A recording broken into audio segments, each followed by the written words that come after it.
So I had two records. One, Hit My Line, I had already dropped it as a single because it was leading up to, a different project that I was planning to drop around this time. But of course, once again, we had to shift a bit. So we kind of put stuff on hold. So I had two records. One, Hit My Line, is out, and then the other one is Hold Up. It's not out yet. So when we talk about getting in that headspace, you kind of start tripping as an artist or just as a person in general. You're like, oh shit, what is life? Let me figure stuff out. And right around the time when me and my boy, we got back in the studio, we recorded this record, My Baby, which I just dropped last week.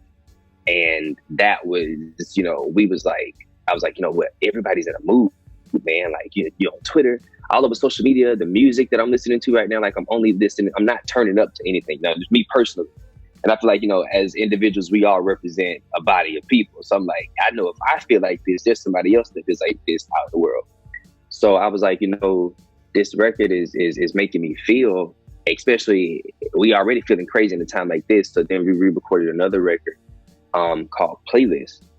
And I was like, we need to put something out for now that reflects now. But even My Baby, the video, like we recreated almost like a science lab type of vibe. So it's almost like a studio inside of a science lab, with the glass door closed, the mask and the smoke, writing toxic on the window and stuff, just kind of reflect what's going on now.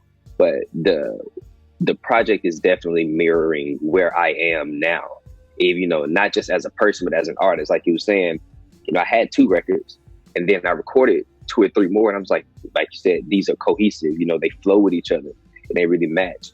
And on top of, just outside of it being the quarantine aspect of it, just the feel of it, like one of the records, Hold Up, I ended up having surgery last year. And it was crazy enough, some simple shit, get my tonsils taken out. Don't know how, but in the middle of the surgery, it actually nicked an artery in my neck. So the next day I had to go back and basically get the same like burning process redone. So for something that should have taken me like a month to kind of, get back on my feet kind of quick, took me 2 to 3 months and almost a year and probably a week, 2 down the road. Like I'm just now getting back to a space to where, I'm comfortable and with not just, with my tonsils or whatever, but just with my singing voice.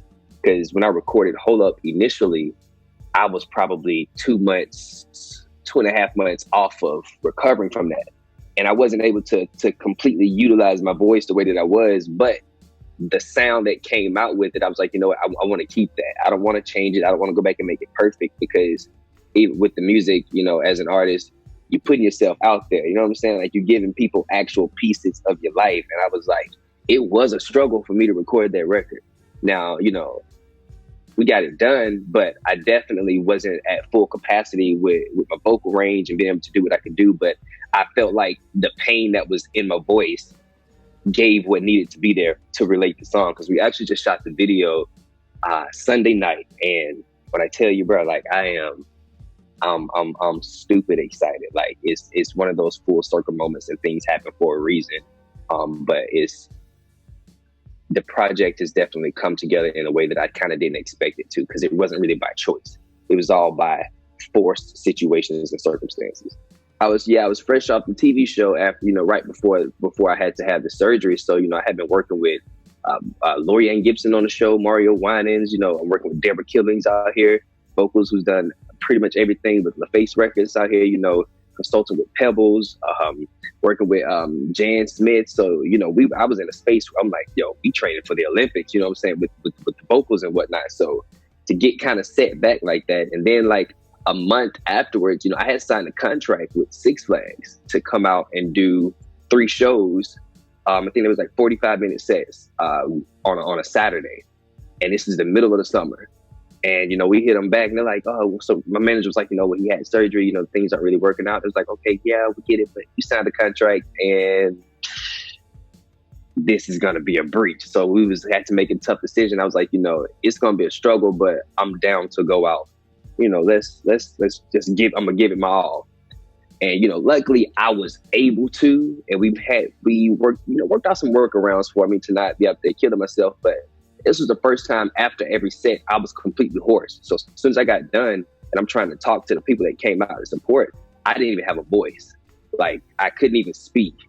and I would have to go back in, you know, I'm putting ice on my face, putting ice all over my body. I'm drinking water, trying to gear back up. You know, luckily it was probably like an hour between every set. So by the time I got back, like, all right, cool, I got a voice, you know, it was time to go back out there and kill it again. But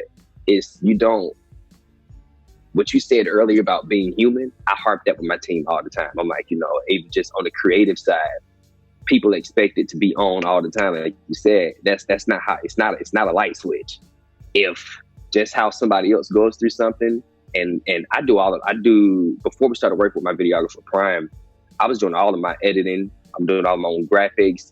I'm doing everything, my assets on Twitter, YouTube, Facebook, whatever streaming platform, whatever photo you were seeing or visuals you were seeing, I was doing all of those. So, you know, you get to the point where I'm like, yo, I've created 2 videos and 6 flyers today.